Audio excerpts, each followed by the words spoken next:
Историјата и влегувањето на бугарите во Уставот остануваат услови за европскиот напредок на Македонија, повторува потпредседателката на Бугарија Илијана Јотова. Таа посочи дека успех на бугарската политика е одбраната на бугарската позиција за вклучување на бугарите во Уставот. Ще видиме сента как ще Сакаме гаранции за правата на македонските бугари, за вистинско добрососедство, почитување на историјата. Секој што сака да биде дел од европското семејство мора да разбере дека тоа не е ниту банка, ниту донатор, туку слобода и заштита на човековите права.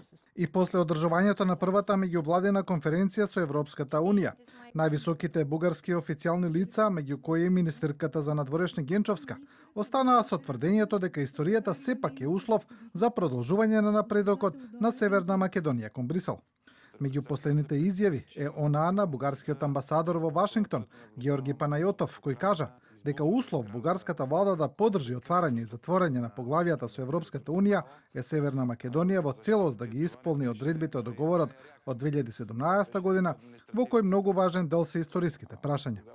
Македонската влада и министерот за надворешни работи Бујар Османи пак остануваат на ставот дека историјата не е услов за продолжување на преговорите, бидејќи таа не е дел од формалните услови во преговарачката рамка. Влегувањето на бугарите во Уставот пак е формален услов за одржување на втората меѓувладина конференција со која би почнало и отварање на поглавијата со Европската Унија. За жал немаме веќе време за други прашања.